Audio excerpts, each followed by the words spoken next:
All right, welcome back to Voluntaryist Academy, kids. I'm James Cordiner, your host, and voluntarism is the only ism that's fair for everybody. It is based on natural law rights, and here we are learning about voluntarism, the rebrand of anarchy, as it were. Tonight we have John Hasnas, Ph.D. He wrote in Keith Knight's book, The Voluntaryist Handbook, created by Keith Knight. It's a great book. I've featured it on this channel before. James Corbett offered up a piece for this book called Government is Always Immoral. And so I'm going to continue featuring this book, and maybe one day we'll have Keith on. So anyways, tonight we're going to be talking about the obviousness of anarchy. It is a chapter out of Keith's book that John Hasnas wrote. And John Hasnas is a professor of law at Georgetown University Law Center, a professor of business at Georgetown's McDonough School of Business, and the executive director of the Georgetown Institute for the Study of Markets and Ethics. You see, and in the quote here, it says, "You see, but you do not observe." And this is Sherlock Holmes to Dr. John Watson in A Scandal in Bohemia. So let's just jump right into it, because this is extremely important. And so here we go. An introduction.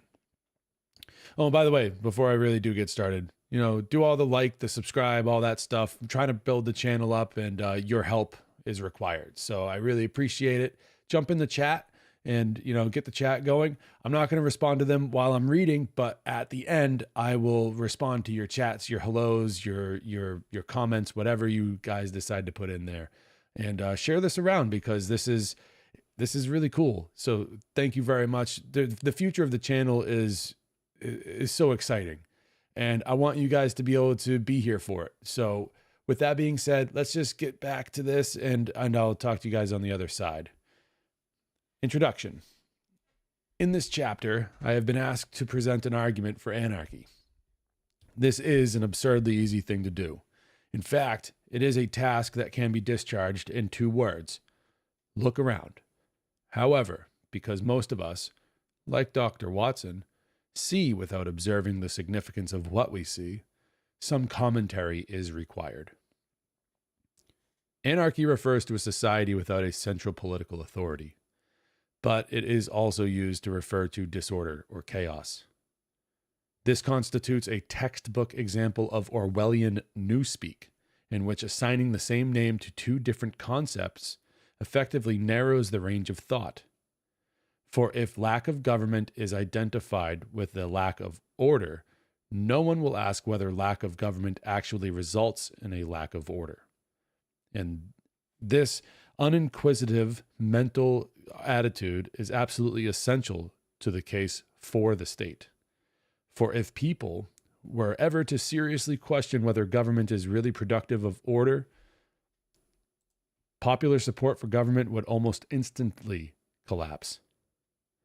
The identification of anarchy with disorder is not a trivial matter.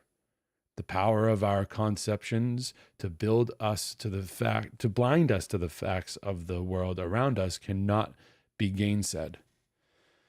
I myself have had the experience of eating lunch just outside Temple University's law school in North Philadelphia with a brilliant law professor who was declaiming upon the absolute necessity of the state provision of police services.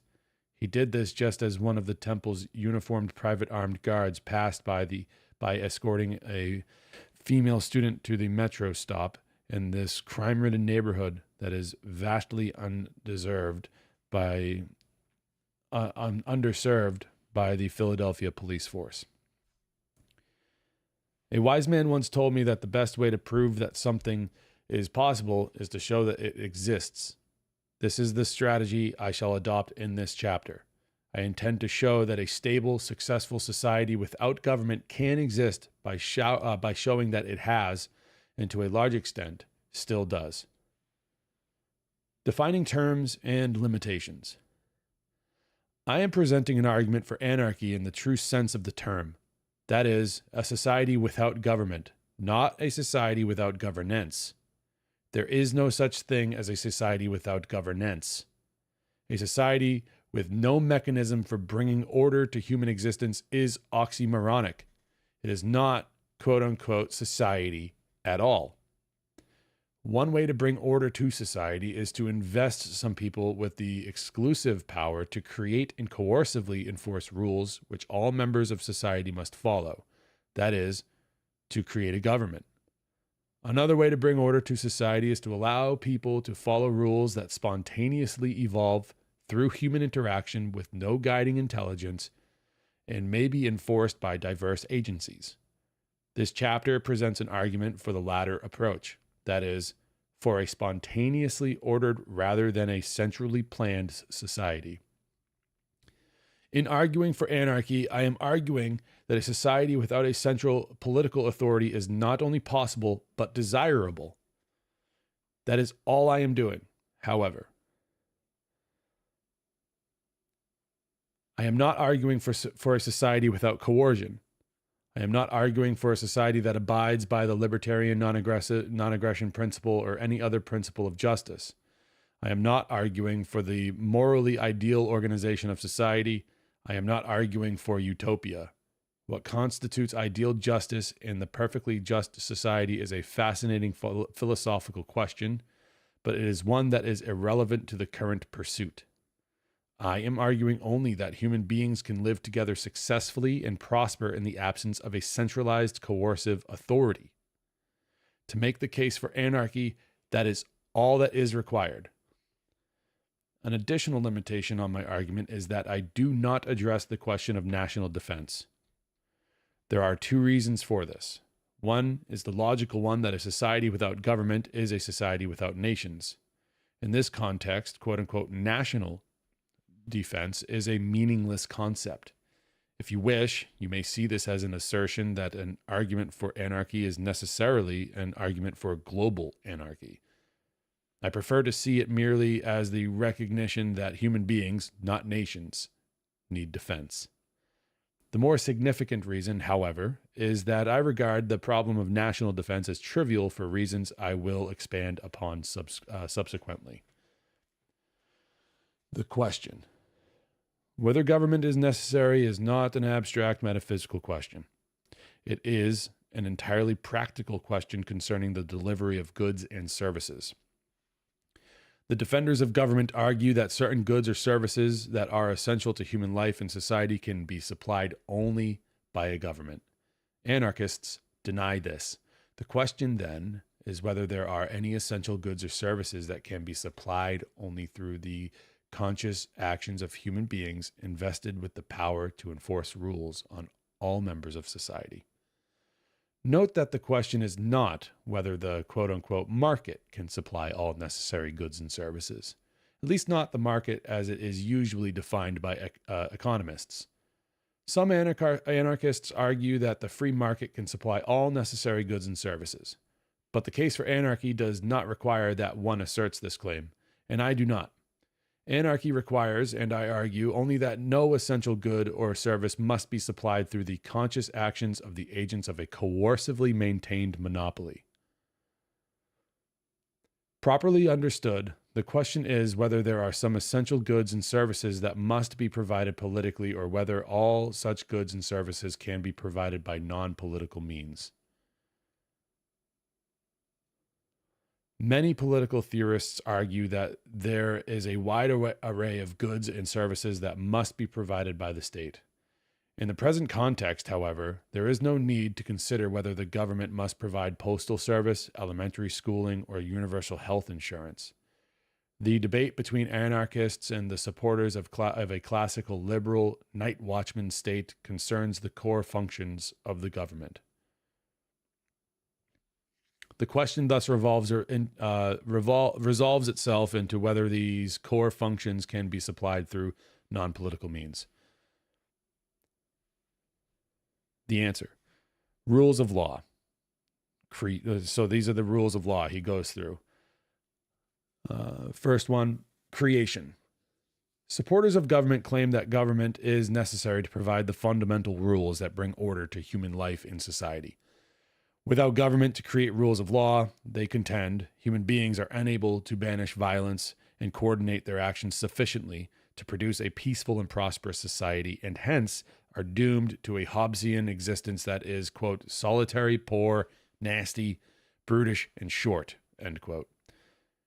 I think that's from the Hobbes' Leviathan, but anyways. The proper response to this is, look around. Those of us residing in the United States or any of the British Commonwealth countries live under an extremely sophisticated and subtle scheme of rules, very few of which were created by government. Since almost none of the rules that bring peace and order to our existence were created by government, little argument should be required to establish that government is not necessary to create such rules. On the contrary, it is precisely the rules that were created by government that tend to undermine peace and order. I see your comment in the chat. I will get to them. The Anglo-American legal system is often referred to as a common law legal system. This is unfortunate given the anachronistic contemporary understanding of the term quote-unquote common law. Currently, common law is associated with quote-unquote judge-made law. For most of the formative period of the common law, however, judges did not make the law, but merely presided over proceedings where disputes were resolved according to the accepted principles of customary law. Hence, describing the English common law as judge-made law is akin to describing the market as something created by economists. English common law is, in fact, case-generated law. That is, law that spontaneously evolves from the settlement of actual disputes. Almost all of the law that provides the infrastructure of our contemporary society was created in this way. Tort law, which provides protection against personal injury; property law, which demarcates property rights; contract law, which provides the groundings for exchange; commercial law, which facilitates complex business transactions; and even criminal law, which punishes harmful behavior, all arose through this evolutionary process. It is true that most of our current law exists in the form of statutes. This is because much of the common law has been codified through legislation. But the fact that politicians recognized the wisdom of the common law by enacting it into statutes hardly proves that government is necessary to create rules of law. Indeed, it proves precisely the opposite. English law provides a nice illustration of how law evolves when not preempted by government. When people live together in society, disputes inevitably arise. There are only two ways to resolve these disputes: violently or peacefully. Because violence has high costs and produces unpredictable results, human beings naturally seek peaceful alternatives. The most obvious such alternative is negotiation. Hence, in Anglo-Saxon times, the practice arose of holding violent self-redress in abeyance while attempts were made to reach a negotiated settlement.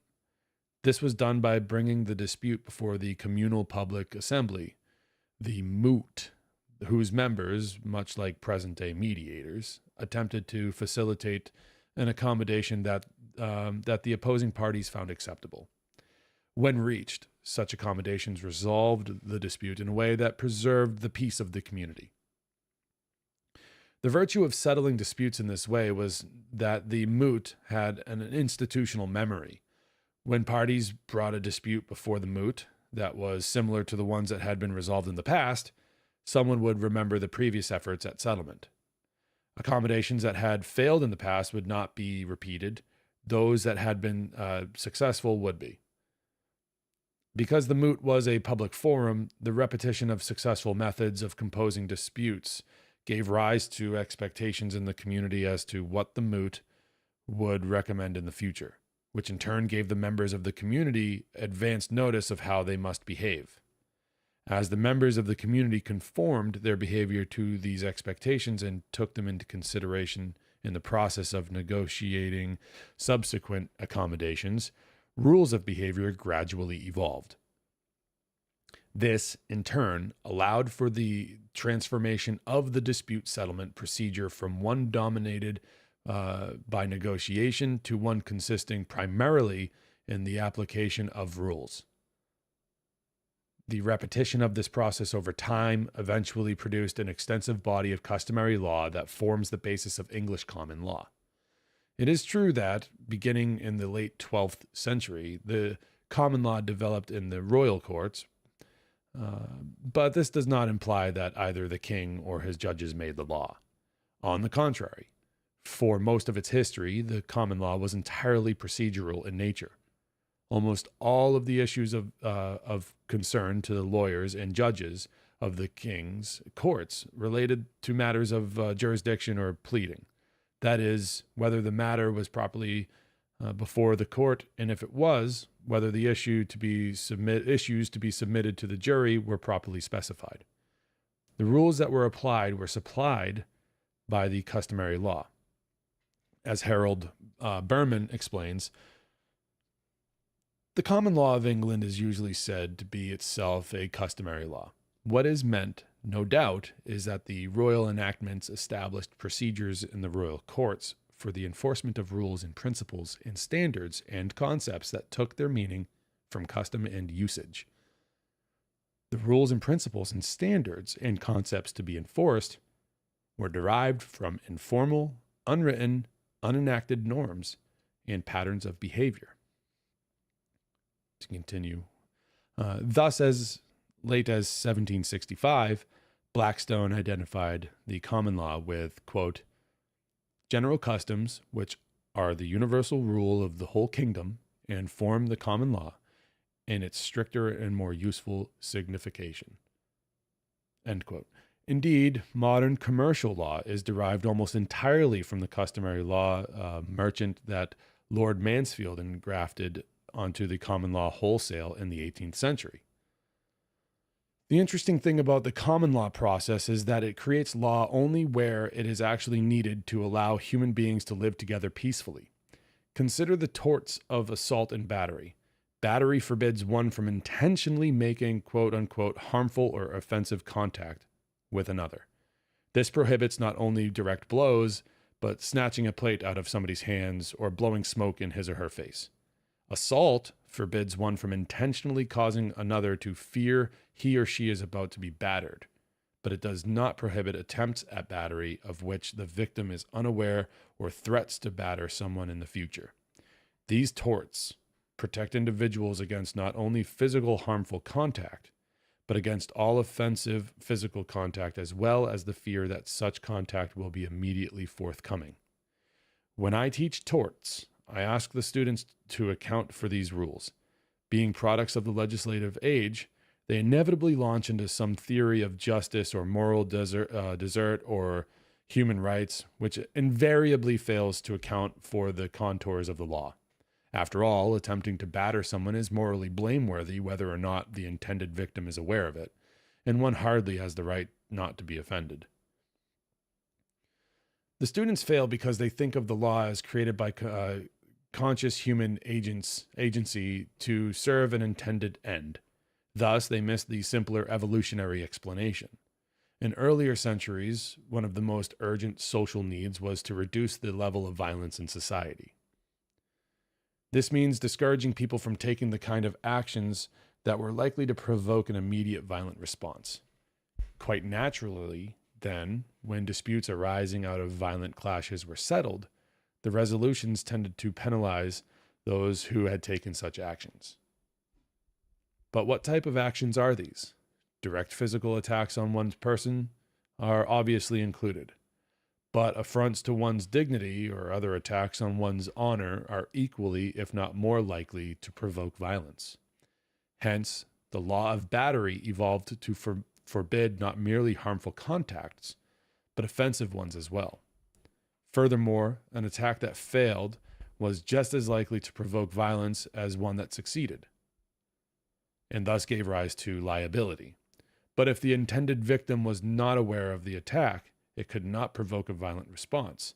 And if the threat was not immediate, the threatened party had time to escape, enlist the aid of others, or otherwise respond in a nonviolent manner. Hence, the law of assault evolved to forbid only threats of immediate battery of which the target was aware.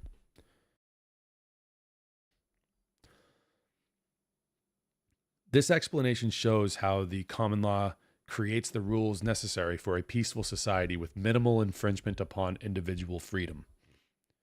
Law that arises from the settlement of actual conflicts settles conflicts. It does not create a mechanism for social control. Common law is law that is created by non-political forces.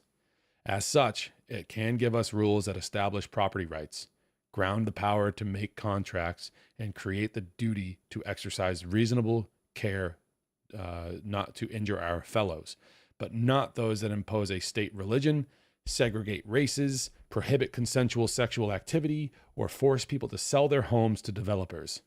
Only government legislation, which is law that is consciously created by whoever constitutes the politically dominant interest, can give us rules that restrict the freedom of some to advance the interests or personal beliefs of others.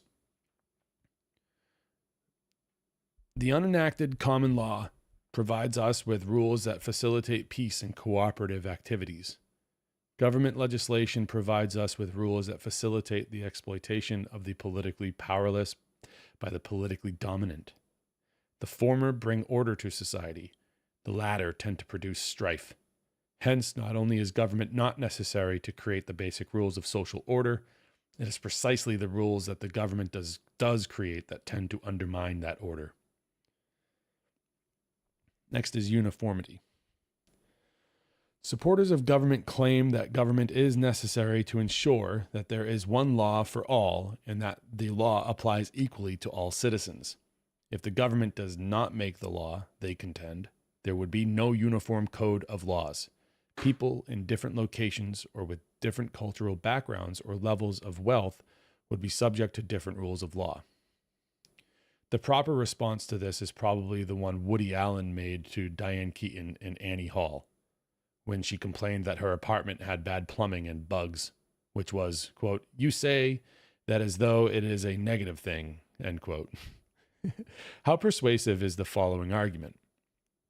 Government is necessary to ensure that there is one style of dress for all and that all citizens are equally clothed. If the government does not provide clothes, there would be no uniform mode of dress.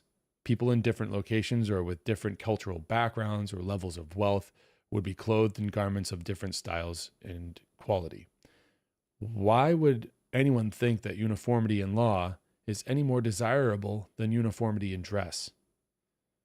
The quest for uniformity leads us to treat the loving husband who kills his terminally ill wife to relieve her suffering the same way we treat Charles Manson, to apply the same rules of contracting to sophisticated business executives purchasing corporations and semi-literate customers entering into installment contracts, and to act as though the slumlord in the Bronx and the family letting their spare room in Utica should be governed by the same rules of property law.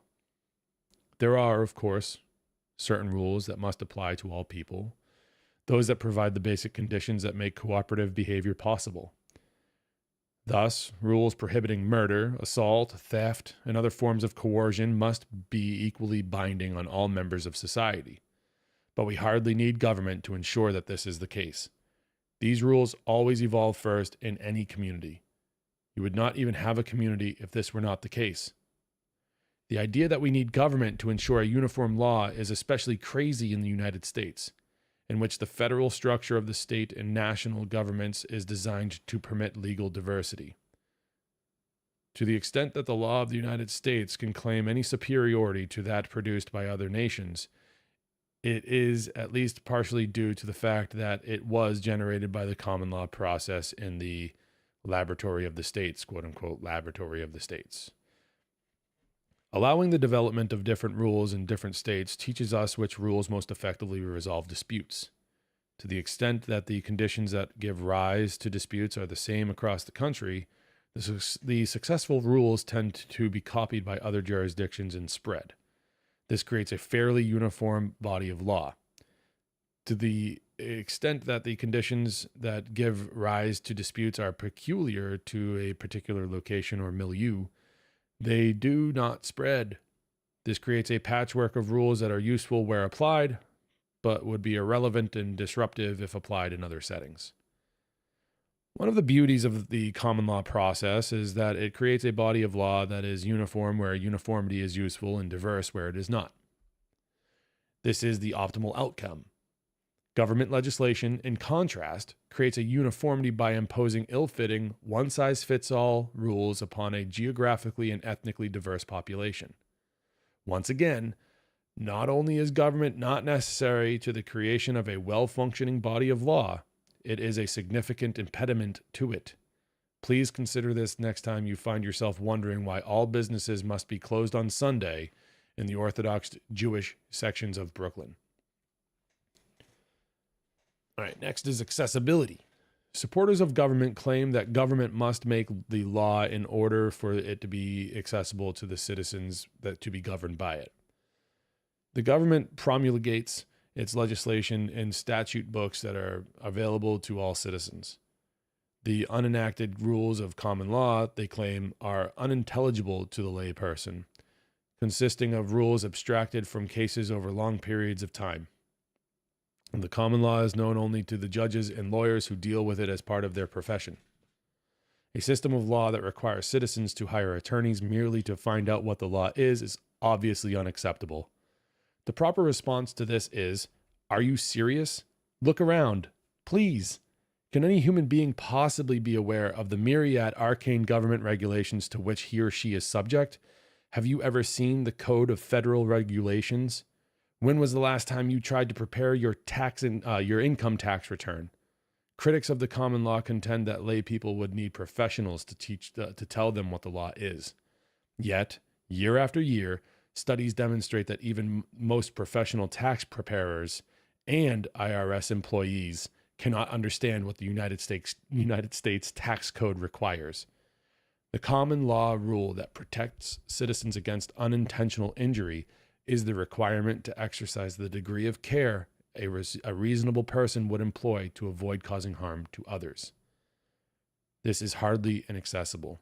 Does anyone know what all the rules are that the Federal Trade Commission, the Consumer Product Safety Commission, and the National Highway Traffic Safety Administration have issued to accomplish the same end? The common law consists of rules that have proven over time to be successful in resolving disputes. Only rules that are both intelligible to the ordinary person and correspond to the ordinary person's sense of fairness can achieve this status. Rules which are inaccessible to those to be governed by them cannot be effective. This is why, for example, the common law rules of contract and commercial law specifically incorporate references to customary business practice and the duty to act in good faith. It is also why no legal expertise is required to know that the law of self-defense permits one to use deadly force to repel a life-threatening attack, but not to shoot the aggressor after the immediate danger has passed. Understanding the traditional rules of common law requires only that one be a member of the relevant community to which the rules apply, not that one be an attorney. Government legislation, in contrast, need have no relationship to either the understanding or the moral sensibility of the ordinary person. Legislation is the law created through the political process. As such, it is inherently responsive to political considerations. Such considerations can, and frequently do, produce rules that are not intelligible to the ordinary person. This is not merely because special interests can skew the legislative process. Even if legislators were selflessly devoted to the common good, they would still need some principle of justice or moral ideal to guide their lawmaking. But there is no guarantee that the measures necessary to effectuate such principles or ideals will correspond to the understanding of the ordinary person. The Civil Rights Act of 1964 may have been the noblest legislative effort of our age, but the ordinary person is unlikely to understand why requiring pizza delivery men to be clean-shaven constitutes illegal racial discrimination, or how a company with a workforce consisting of almost all minorities can nevertheless be guilty of discrimination. Fraud, as it evolved at common law, consists of intentionally misrepresenting a material fact that another relies upon in parting with his or her property. It is not difficult for the ordinary person to appreciate that such action may be against the law. Fraud, as defined by federal legislation, consists of any scheme or artifice to defraud. It does not require a misrepresentation of fact. Any misleading statement or non-disclosure will do. Let me say that again. Any misleading statement or non-closure will do. There we go. It does not require that anyone actually be misled or rely on the statement of non-disclosure. Okay? It does not require that anyone suffer any loss. Martha Stewart was recently put on trial for securities fraud for the act of publicly declaring her innocence of insider trading. It is probably fair to say that the ordinary person would not know that Stewart's comments to the media constituted a federal crime. I understand the argument that if we had a night watchman state whose legislation was limited to simple, clear rules that are designed to secure individual rights, the law would be perfectly accessible. There are only two problems with this argument. The first is that in such a case, the legislation would merely reproduce the basic rules of common law. There is no need to create a government merely to publicize such rules. Okay? This can be and is done privately. The quote-unquote restatements of the common law are currently privately produced, easily accessible, and widely cited. The second is that it is impossible. The idea that there is a concise set of simple, clear rules that can preserve a peaceful, free society is a fantasy. This becomes apparent even with regard to the fundamental rules barring aggression as soon as one attempts to specify the conditions under which force may be used in self-defense or for the defense of others, or is excused by mistaken belief or insanity. And that is without considering that these fundamental rules must be supplemented by the rules of contract, property, and tort law that are necessary for people to coordinate their behavior well enough to engage in peaceful cooperation. Legislation, even libertarian legislation, will either reproduce the common law or depart from it to gratify a political interest or realize some conception of justice. In the former case, it is precisely as accessible or inaccessible as the common law. In the latter, it will diverge from the common sense morality of the ordinary person, producing rules that are less accessible than the common law. Not only is government not necessary to ensure that the rules of law are accessible, it inevitably renders them less so. Next is courts. Now that we have eliminated the legislature, what about the judiciary? Supporters of government claim that government is necessary to provide a system of courts for settling disputes. In the absence of the government provision of, quote-unquote, a known and indifferent judge, human beings would have no way to peacefully resolve interpersonal disputes. For, quote, men being partial to themselves, end quote, adverse parties would inevitably seek to employ judges who would favor their interests, and judges who would receive their fees from the litigants, who would naturally favor those who could pay the most. Hence, they would not be impartial. Because parties would be unable to agree on a neutral arbiter, they would be forced to resort to violence to resolve their disputes. Thus, without government courts, peaceful coexistence is impossible. I know this is getting boring, but the proper response to this is, look around. This is the age of globalization. Businesses contracted around the world among parties from virtually all countries. Although there is neither a world government nor a world court, businesses do not go to war with each other over contract disputes. News is almost always the news of violent conflict. The very lack of reporting on international business disputes is evidence that international commercial disputes are effectively resolved without the government provisions of a court. How can this be? The answer is simplicity itself. The parties to international transactions select, usually in advance, the dispute settlement mechanism they prefer from among the many options available to them. Few choose trial by combat. It is too expensive and unpredictable. Many elect to submit their disputes to the London Commercial Court, a British court known for the commercial expertise of its judges and its speedy resolution of cases that non-British parties may use for a fee. Others subscribe to companies such as JAMS, with JAMS, / Endispute, or the American Arbitration Association that provide mediation and arbitration services. Most do whatever they can to avoid becoming enmeshed in the coils of the courts provided by the federal and state governments of the United States, which move at a glacial pace and provide relatively unpredictable results. The evidence suggests that international commercial law not only functions quite well without government courts, it functions better because of their absence. But there is no need to focus on the international scene to observe that human beings do not need government courts to settle disputes peacefully.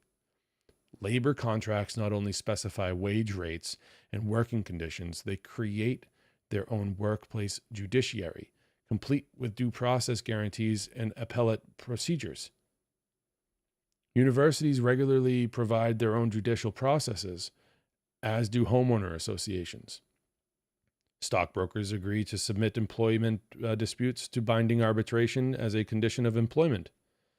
Religious groups regularly settle disputes among congregants by appeal to priest or rabbi. Disfavored groups, for whom prejudice makes trial in government courts a mockery, readily devise alternative mechanisms for settling disputes without violence.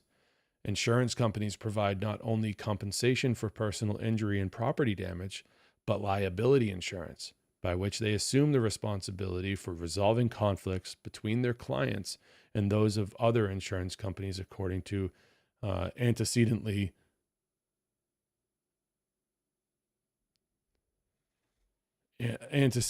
specified agreements that allow them to avoid the morass of the government judicial system. And empirical evidence demonstrates that when potential litigants in the government court systems are directed into mediation, a significant portion of lawsuits are resolved without trial.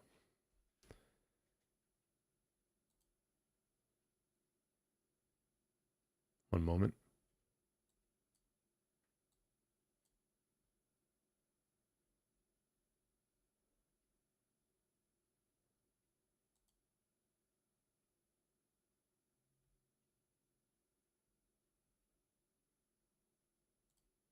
All right, let's continue. But don't just look around. Look back. Tax-supported courts of general jurisdiction are an entirely modern phenomenon. Anglo-American law evolved in the context of a richly diverse set of competing jurisdictions. The royal courts, once they developed, existed in parallel with the antecedently extant hundreds, shire, manorial, urban, ecclesiastical, and mercantile courts. These court systems had fluid jurisdictional boundaries, and because the courts collected their fees from the litigants, they competed with each other for business. Indeed, the law of contracts and trusts, which evolved in the ecclesiastical courts, and commercial law, which evolved in the mercantile courts, entered the common law as a result of this competition. Further, the royal courts themselves consisted of 4 different and competing courts: King's Bench, Common Pleas, Exchequer, I can never pronounce that one, Exchequer, I can't, a checker, let's go with a checker, and Chancery. These courts, like the others, collected their fees from the litigants and hence competed among themselves for clients. It was only with the Judicature Act of 1873 and the Appellate Jurisdiction Act of 1876 that the British government assembled its courts into its present monolithic hierarchical structure, with American courts following suit at varying intervals thereafter. We got through it. All right. Further,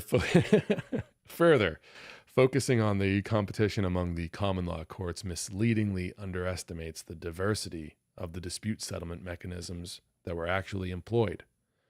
Because the cost of utilizing the common law courts was too great for the typical working man, those courts were virtually irrelevant to the majority of the population. Most citizens resolved their disputes according to informal, customary procedures that varied with the location, urban or rural, and class of those employing them. Since our present relatively nonviolent capitalistic society evolved in the context of a diverse and competitive system of courts and dispute settlement mechanisms, it cannot be the case that government provisions of courts is necessary for peaceful settlements of disputes.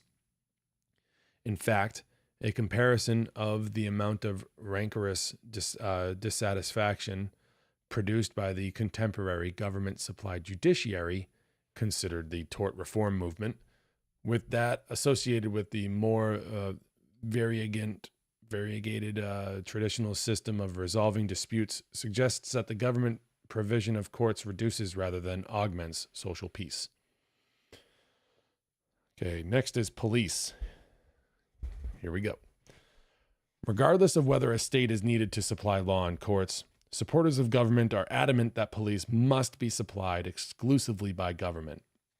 It may be true that the market can adequately supply most goods and services, but police services are unique in that they inherently involve the use of coercion. Obviously, no civilized society can permit competition and the use of violence. Civil society is formed precisely to escape from that situation. Unless government brings the use of violence under its monopolistic control, peaceful coexistence is impossible, and life is indeed as quote-unquote nasty, brutish, and short as Hobbes contended. Before I respond to this by suggesting that you look around, reflect for a moment on the silliness of this argument. For if civil society cannot exist without a government monopoly over the use of coercion, then civil society does not exist. Societies do not spring into existence complete with government police forces. Once a group of people has figured out how to reduce the level of interpersonal violence sufficiently to allow them to live together, entities that are recognizable as governments often develop and take over the policing function. Even a marauding band that imposes government on others through conquest must have first reduced internal strife sufficiently to allow it to organize itself for effective military operations. Both historically and logically, it is always peaceful coexistence first, government services second. If civil society is impossible without government police, then there are no civil societies. In the 1960s Broadway musical Oliver, there's a song called Be Back Soon, in which Fagan's boys sing the line, quote, "We know the Bow Street Runners," end quote. The Bow Street Runners were famous because they were London's first government-sponsored police force, organized in the latter half of the 18th century by the magistrates of the Bow Street Court. Henry and John Fielding. So the magistrates, all right, those are the magistrates. Sorry, I got cross-eyed there. I think it is fair to say that the formation of the Bow Street Runners does not represent the moment that London was transformed from a Hobbesian state of nature to a civil society. Note also the conflation of police services with coercion. Coercion may be employed aggressively for purposes of predation or defensively to repel attempts at predation. Police services involve the use of coercion for defensive purposes only. Competition among aggressors is, indeed, a bad thing that is antithetical to the existence of civil society. But it is not competition for the provision of police services. If competition among those offering the defensive use of coercion inevitably resulted in the equivalent of aggressive gang warfare, then we would want to eschew such competition. But whether this occurs is the very question under consideration. Identifying competition among providers of police services with competition among aggressors is entirely question begging. It is avoiding, rather than making, an argument. But I digress. The proper response to the claim that government must provide police services is, look around. I work at a university that supplies its own campus police force.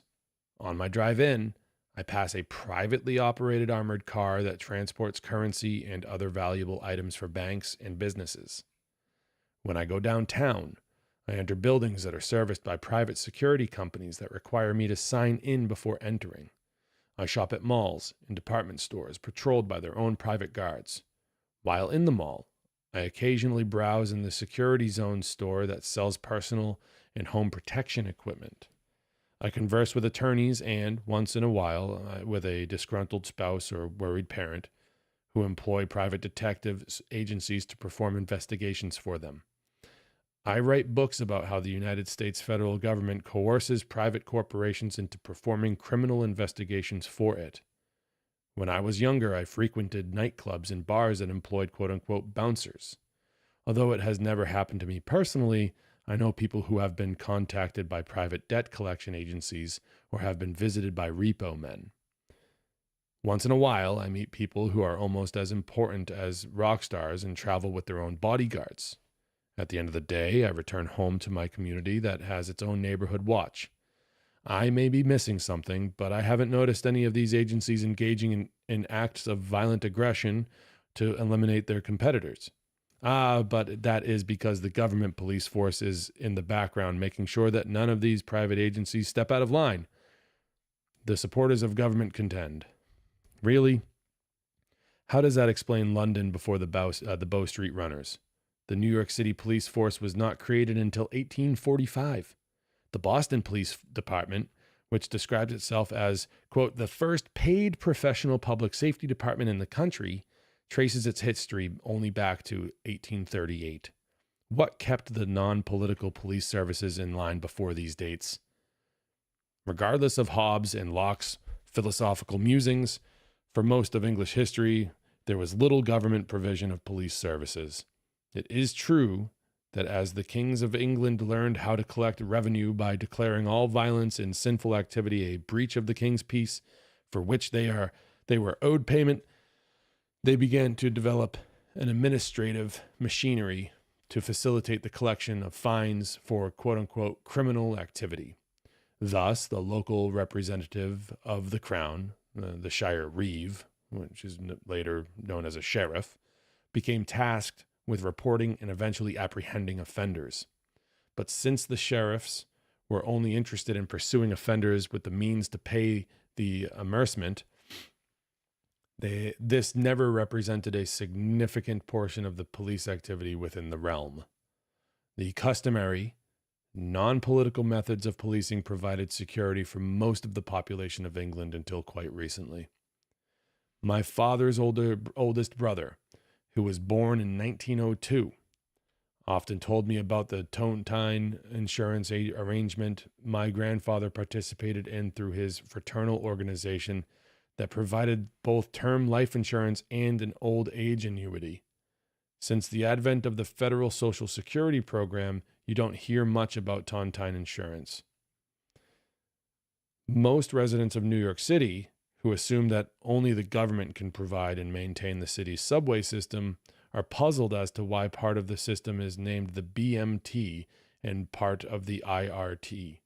They have no idea that in 1940, the city of New York purchased the privately built and operated Brooklyn Manhattan Transit Corporation and the Interborough Rapid Transit Company to create the city-run Metropolitan Transportation Authority. When government begins providing services formerly provided non-politically, people soon forget that the services were ever provided non-politically and assume that only government can provide them. But just as this is not true for old age annuities and subway services, it is not true for police services. Traditionally, police services were not provided by government and, to a large extent, they still are not. Therefore, government is not necessary to provide police services. Advocates of government can still argue that because of the special nature of police services, a government's monopoly can provide such services more efficiently than non-political entities can. I must concede that there is nothing a priori wrong with this argument. It is certainly possible that when it comes to police services, a miracle occurs, and investing a single politically directed agency with the power to supply the desired services by exacting involuntary payments from all members of society actually produces a better result than allowing the services to be supplied by non-political means. I can, however, find no evidence for this in the real world. To all outward appearances, when police services are supplied by a politically controlled monopoly, the public receives police services driven by political rather than efficiency considerations. Thus, disfavored, politically powerless groups are typically underserved. Police resources are frequently directed toward politically favored ends, example given the suppression of victimless crimes, rather than their most productive use, example given suppression of violence. And the nature of the service is determined by political budgetary concerns rather than actual need, like SWAT teams in Wisconsin. Okay. Further, because government police are not dependent on voluntary contributions for their revenue, they are less likely to be responsive to the concerns of the public, like, for example, police brutality, and more susceptible to corruption. See the Knapp Commission report, or just watch the movie Serpico. So just people listening to the audio, Knapp is spelled K-N-A-P-P. Knapp Commission report. Supporters of government often point to the high inner city crime rate, the profusion of violent gangs, and the persistence of organized crime and drug cartels to argue that we dare not abandon the government monopoly on police services. I confess to being perplexed by this argument. How can highlighting the utter failure of government system of policing possibly be an argument for its necessity? It is worth noting that the contemporary crime problem is most severe where non-political methods of policing have been most completely displaced by government. The inner cities are the areas most dependent on government policing. Arguing that the high rate of inner city crime and the presence of gangs implies that we must maintain a government monopoly on police services is a bit like arguing that the abysmal quality of inner city public schools implies that we should not permit parents to use their tax money to send their children to private schools. And it can hardly be surprising that it is difficult to suppress the violent organizations that exist to exploit the black markets created by government prohibitions on the legal marketing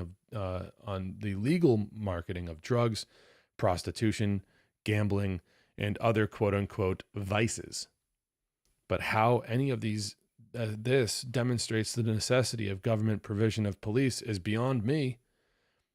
If a visitor from Mars were asked to identify the least effective method for securing individuals' persons and property, he might well respond that it would be to select one group of people, give them guns, require all members of society to pay them regardless of the quality of service they render, and invest them with the discretion to employ resources and determine law enforcement priorities however they see fit, subject only to the whims of their political paymasters. If asked why he thought that, he might simply point to the Los Angeles or the New Orleans or any other big city police department. Are government police really necessary for a peaceful, secure society? Look around. Could a non-political, non-monopolistic system of supplying police services really do worse than its government-supplied counterpart?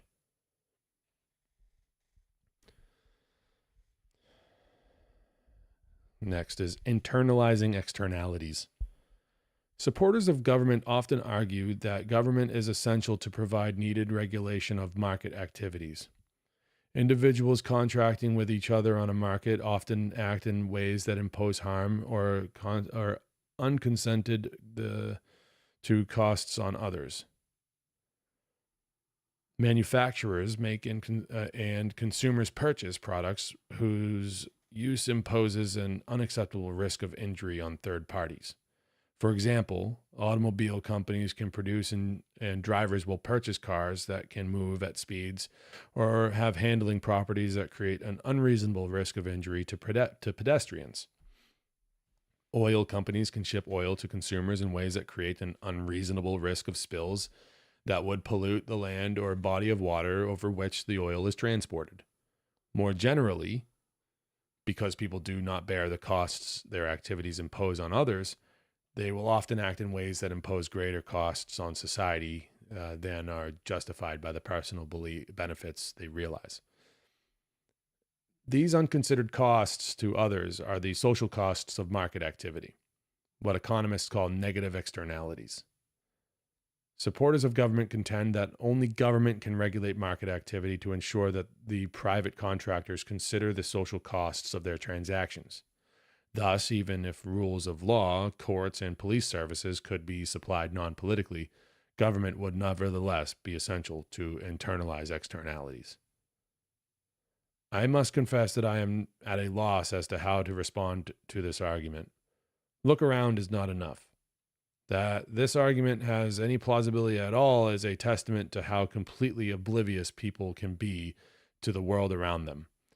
In a world in which one of the dominant political issues is tort reform, in which businesses are continually complaining to Congress that they are overregulated by the common law of tort and begging government to protect them from this non-political method of internalizing externalities, how can anyone seriously assert that government regulation is needed to deal with the problem of social costs?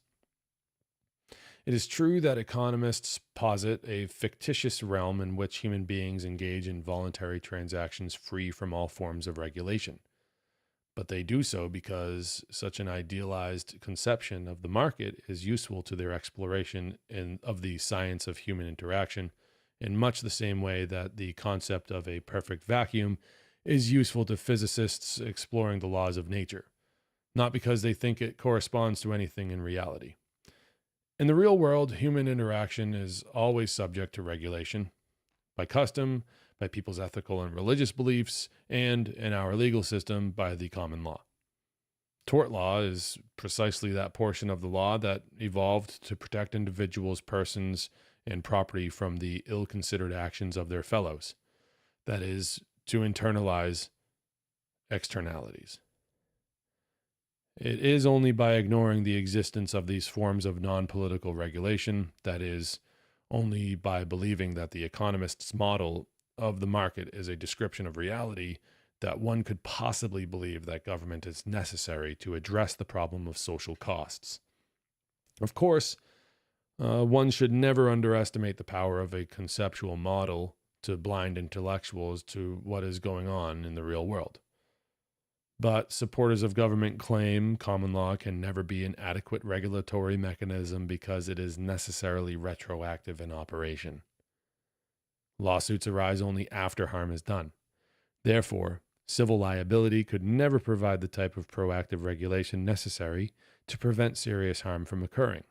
Really, the basic rule of tort law prohibits individuals from intentionally harming others and require them to act with reasonable care to avoid causing harm inadvertently. There is nothing retroactive about this. It is true that precisely what constitutes reasonable care may have to be determined on a case-by-case basis, but in this respect, the common law is no different than government legislation that announces a general rule and then leaves it up to the courts to determine how it applies in particular cases.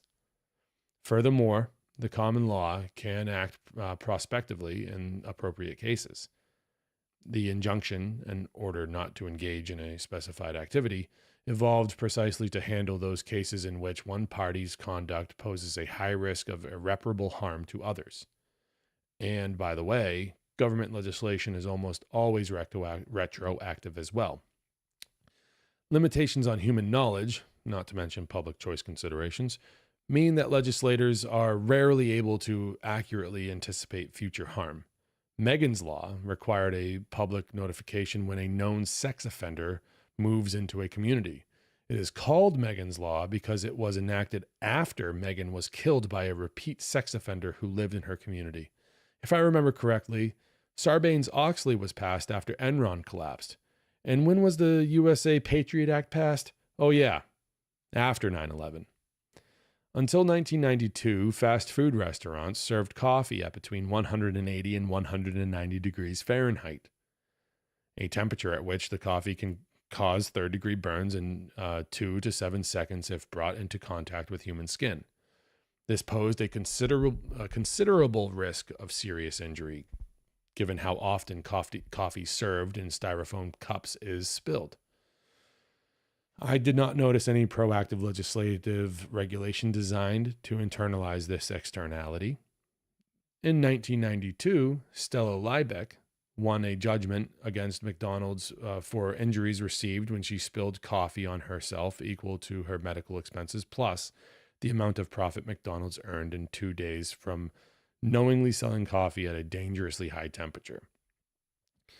The next day, every fast food restaurant in the United States served its coffee at 158 degrees Fahrenheit, a temperature at which it takes 60 seconds to cause third-degree burns, a sufficient amount of time for customers to brush their coffee off with their clothes or skin.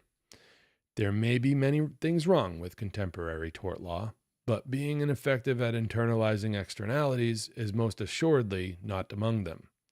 The only way to believe that government is necessary to resolve the problem of social costs is to be studiously blind to the nature of both common law and government legislation. All right, next is public goods. Supporters of government claim that government is necessary to produce quote-unquote public goods, which are goods that are important for human well-being but either cannot be produced or will be underproduced by the market. Public goods are goods that are both non-rivalrous in consumption, that is, its use by one person does not interfere with its use by others, and non-exclusive, that is, if the good is available to one person, it is available to all, whether they help produce it or not. Supporters of government argue that such goods cannot be produced without government because, due to the free rider and assurance problems, individuals will not voluntarily contribute the capital necessary for their production. The free rider problem refers to the fact that because people can enjoy public goods without paying for them, many will withhold their contribution to the goods production and attempt to free ride on the contribution of others.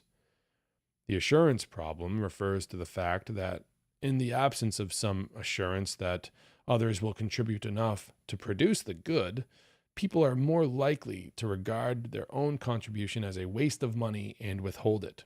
Therefore, government is necessary to ensure the production of important public goods. The proper response to the argument that government is necessary to produce public goods is this. Like what? Like lighthouses? The light they provide is available to all ships, and its use by one does not impair its value to others. But wait. Lighthouses can and have been supplied privately. Like radio and television? A wag I know likes to say that he does something impossible every night by watching commercial television. After all, television signals are non-rivalrous in consumption and non-exclusive. Therefore, they cannot be produced by the market. So what, like the internet? But wait, that is privately funded also. Perhaps like police and courts. Theorists frequently argue that police services and courts are public goods that must be supplied by the government. With regard to police services, for example, the argument is made that security of a person is to a large degree a collective good. An important part of the service provided by public police and systems of criminal justice generally is to deter potential violators from harming people. And this deterrence is an indivisible, non-excludable good to neighbors and visitors. In addition to deterrence, there may be the benefits that follow from incarceration of the thief, namely incapacitation, benefits that are also indivisible and non-excludable. Social order, at least security of persons and possessions, then, is to a considerable degree a collective good. Accordingly, to the degree that this is the case, social order may not be efficiently provided in the absence of a state. Similarly, with regard to courts, it is argued that because the existence of definite and widely known rules of behavior provides a non-excludable benefit to all, private courts lack an incentive to establish the clear precedents that give rise to rules. Indeed, because clear precedents, quote, would confer an external and uncompensated benefit not only on future parties, but also on competing judges. Judges might deliberately avoid explaining their results because the demand for their services would be reduced by rules that, by clarifying the meaning of the law, reduce the incidence of disputes, end quote. Hence, government courts are necessary for the development of rules of law. These are perfectly logical, theoretical arguments belied only by the facts of reality. The evidence that police services and courts are not public goods is that, like lighthouses, television, and the internet, they have been supplied non-politically for most of human history. It is true, of course, that if government exists and creates areas of unowned, politically controlled property that no private party has an interest in maintaining, police services are likely to be underproduced in these locations. Policing of this quote-unquote public property may indeed have to be supplied by the government. However, this is not because police services are a public good that cannot be supplied by the market, but because police services will not be supplied when the market has been suppressed by the government. And although it is certainly true that private police services produce an uncompensated positive externality, in that their deterrent effects make even those who have not paid for them more secure, this can hardly be a reason for believing that such services will not be produced. It is actually quite difficult to think of any useful activity that does not produce some uncompensated positive externality. My using deodorant and going about clothed certainly do by government, but government is not required to pay me to induce me to bathe and dress. Further, it is at least odd to argue that a system of competitive courts will not produce rules of law when the rules on which our civilization rests actually arose out of just such a system. Like national defense? National defense is perhaps the archetypical public good. The security it provides is both non-rivalrous in consumption and benefits all members of society whether they pay for it or not. Can national defense be adequately supplied without government? If quote-unquote national defense refers to the type of military expenditures associated with contemporary national governments, the answer is an obvious no. Once a state becomes invested with the power to expropriate the wealth of its citizenry to provide for national defense, almost any desired expenditure begins to look like a requirement of national defense. Before long, propping up Southeast Asia dictators and overthrowing Middle Eastern ones are being characterized as urgent national defense concerns. The fact that there is no non-governmental way to raise sufficient capital to realize this conception of national defense proves nothing about the viability of anarchy, and, in fact, serves as one more argument in favor of markets. However, if quote-unquote national defense refers to only what is strictly necessary to protect the citizens of a nation against outside aggression, I am willing to admit that I do not know the answer to this question. I am not discomforted by this admission, however, because, as I said at the outset, the question of national defense is, as a practical matter, a trivial one. No one believes that we can transition from a world of states to anarchy instantaneously. No reasonable anarchist advocates the total dissolution of government tomorrow. Once we turn our attention to the question of how to move incrementally from government to anarchy, it becomes apparent that national defense would be one of the last governmental functions to be depoliticized. Depoliticized, yeah. If my argument for anarchy is flawed and anarchy is not a viable method of social organization, this will undoubtedly be revealed long before doing away with national defense becomes an issue. On the other hand, to the extent that the gradual transition from government to anarchy is successful, the need for national defense continually lessens. Consider what it would mean for a nation to seriously undertake a process of depoliticization. Every reduction in the size and scope of government releases more of the creative energy of the population. The economic effects of this are well known and are currently being demonstrated in China. As economists point out, revolutionary change can be wrought by marginal effects. Even a slow process of liberalization that is sustained over time will produce massively accelerated economic and technological growth. And the increase in freedom and prosperity and the liberalizing nation would have profound external effects as well. Many of the bravest and most industrious residents of more repressive nations would attempt to immigrate to the liberalizing one. And some other nations would learn by the liberalizing nation's example and begin to copy its policies. As the economic and technological gap between the liberalizing nation and the rest of the world widens, as the rest of the world becomes more dependent upon the goods and services manufactured and supplied by that nation, and as a greater number of other nations are moved to adopt liberalizing policies themselves, the threat the rest of the world poses to the liberalizing nation decreases. Evidence of this is supplied by the demise of the Soviet Union. Radical regimes and terrorist organizations may constitute a serious and continuing threat, but consider it in historical context. Such a threat is considerably less serious and less expensive to address than the threat of thermonuclear war. Recall that we are considering the cost only of protecting citizens against aggression, not the cost of foreign adventures or quote-unquote preemptive warfare. How significant a threat of foreign invasion does the United States currently face? How much of its quote-unquote national defense spending is actually devoted to preventing such invasion? After years or decades of continual and sustained reduction in the size of government, how much wider will the economic and technological gap between the prenatal anarchy and the more repressive nations be? How much more sophisticated is defensive technology?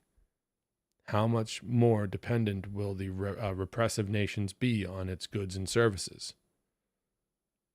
Let a nation begin to tread the path toward anarchy, and by the time the question of whether national defense is a public good that must be supplied by government becomes relevant, it is very likely to be moot. Okay, so conclusion. Aristotle called man the rational animal, identifying human beings' ability to reason as their essential defining characteristic. I think that this is a mistake. I think man is the imaginative animal. Human beings undoubtedly have the ability to reason, but they also have the ability to imagine what the world is different than it is. And the latter is a far more powerful force. People root for the Chicago Cubs because they can imagine the Cubs winning the World Series, despite all evidence to the contrary. People regularly get married because they can imagine that they will change their obviously incompatible partner into the ideal husband or wife.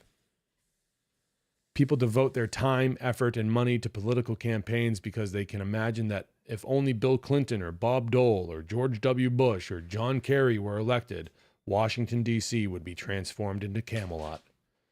And more significantly, people volunteer to fight wars because they can imagine themselves running through a field of machine gun fire unscathed. Only the ability to imagine an afterlife for which they have absolutely no evidence can explain why human beings would strap explosives to themselves and blow themselves up in an effort to kill as many innocent people as possible. Do you ever wonder why people believed in the divine right of kings, despite the fact that the monarchs of their time were patently not the type of individuals an all-knowing, all-good God would choose to reign over them? They believed in it because they were taught to believe in it, and because they could imagine that it was so, regardless of all evidence to the contrary. We no longer believe in such silly things as the divine right of kings. We believe that government is necessary for an orderly, peaceful society and that it can be made to function according to the rule of law. We believe this because we have been taught to believe it from infancy and because we can imagine that it is so, regardless of all evidence to the contrary. One should never underestimate the power of abstract concepts to shape how human beings see the world. Once one accepts the idea that government is necessary for peace and order and that it can function objectively, one's imagination will allow one to see the hand of government wherever there is law, police, and courts, and render the non-political provision of these services invisible. But if you lay aside this conceptual framework long enough to ask where these services originated and where, to a large extent, they still come from, the world assumes a different aspect. If you want the strongest argument for anarchy, simply remove your self-imposed blinders and look around.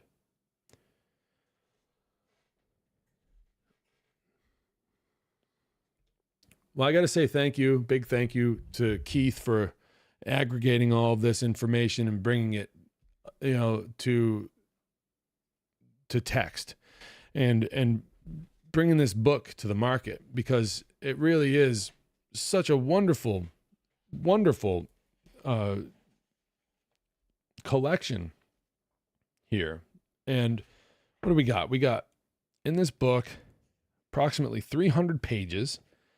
There are notes. If we go back to the presentation, there's like, notes and references for most of these, if not all of these, actually, especially the one I read tonight.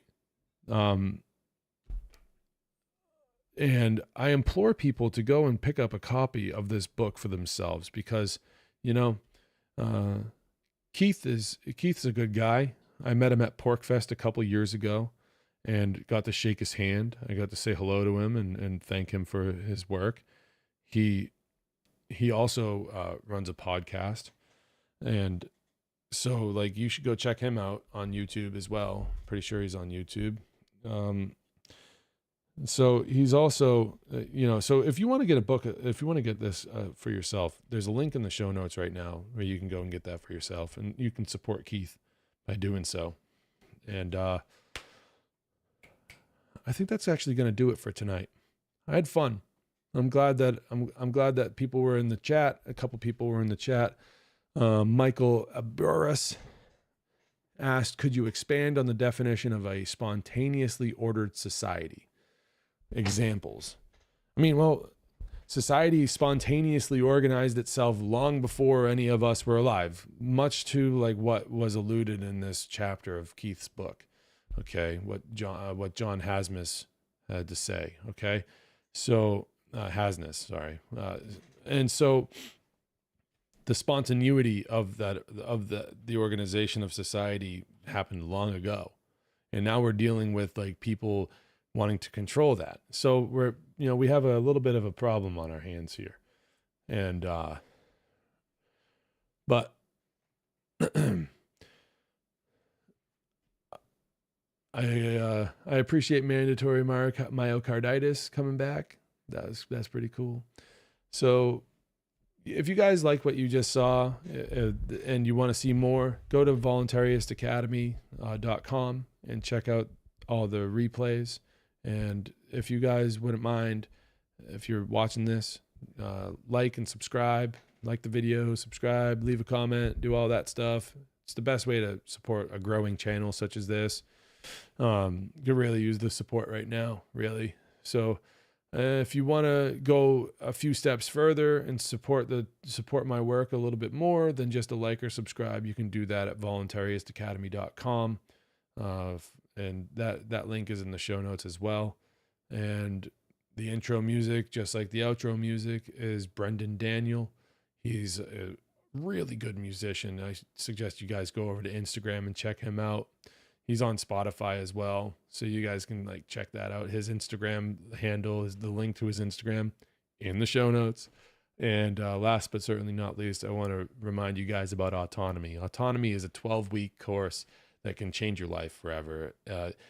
From everywhere between like sales and marketing, and bringing your idea to the market, and totally, oh my God, dude, Richard Grove from Grand Theft World, Peace Revolution, tragedyandhope.com.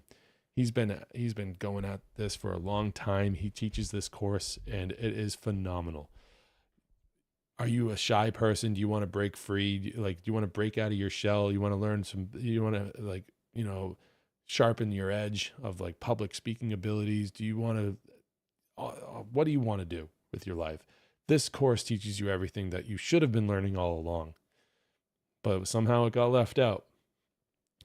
If you want to take a leap and go into the autonomy course, you can hit that link in the show notes and go over and maybe book your call with somebody to talk more about whether or not the course is right for you.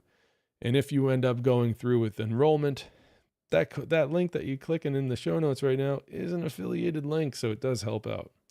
It helps out a lot. So with that being said, where are we at? I just want to remind everybody here that you own yourself, period. No one else can own you. You're not a slave. There's people out there that want to make you their slave. They want slavery to be the status quo. Maybe some people are slaves. Maybe they're slaves, they're mental slaves. Like Bob Marley said, we have to emancipate ourselves from mental slavery. Okay. That's what I'm attempting to do here at Voluntaryist Academy. I want to teach people with hard documents about this philosophy, about voluntarism. And by the way, officially, congratulations to Ross Ulbricht, Lynn Ulbricht. Ross finally got out. Full unconditional pardon. Not a statist here, but there was only one way that dude was ever going to get out of prison without a lot of bloodshed or more people ending up in prison. And that was, like it or not, because of a politician pardoning him. But it worked and he's out. Congratulations, Ross. Congratulations, Lynn. Lynn gave me this sign at PorkFest last year, and she was so awesome. It was such a blessing to have met Lynn Ulbricht at PorkFest last year. And I got a chance to sit down and speak with her for a little bit. And it was really just, she's just such a kind lady, and she worked her butt off to get her son out of prison. Ross was serving 2 life sentences plus 40 years for creating a website. We shouldn't have political prisoners in this country. So I'm really, really stoked that Ross is out, and maybe one day we'll meet at PorkFest. That'd be pretty cool. But yeah, I wanted to feature this in the background tonight because, it's just so cool that he's out. So with that being said, yeah, you're not a slave, and there's plenty of people out there that would love for you to be their slave, and it doesn't have to be that way. So here, this is where we're going to learn the things that we need to know in order to go forward with a can-do attitude and learn how to say no to the people that want to, oppress you and kill your soul, really. They transgress upon our natural law rights on a daily basis. They gots to go. So maybe over time we can make that happen. Maybe over time something can change and we can make it happen, but it starts today. It starts now. It starts right now, up here in your own individual head. You need to have a paradigm shift, a change of your own consciousness to realize that what's going on is immoral, it's wrong, and only we can do something about it. It takes a lot of time to get enough people, in the know to be able to actually affect change. So that's what I've dedicated, a lot of my life, where I could be in the other room right now, like watching Netflix or doing something else. I've dedicated a lot of time to reading this literature and formulating a way to bring it to the public and to try to help other people learn it as well. And if that's what it takes, then that's my charge. That's what I'm charged with doing this time around. Maybe I'll finally get the fuck out of here the next time I pass on. And this is what it is. Like I have a moral obligation to do this. I can't keep this to myself. Like I've spent years trying to find a way to bring this message to the larger public. This is not, for anyone that thinks that this Voluntaryist Academy is my first ever podcast. It's not. The channel's new. There's not a lot of videos, but this is not my first rodeo. So I've been at this for a while now. And so if anyone out there wants to, show a little love, just support the channel. And I'd appreciate it a lot. I love you all. And, we can do this. So until next time, just remember that you own yourself, period. And that I love you. Peace.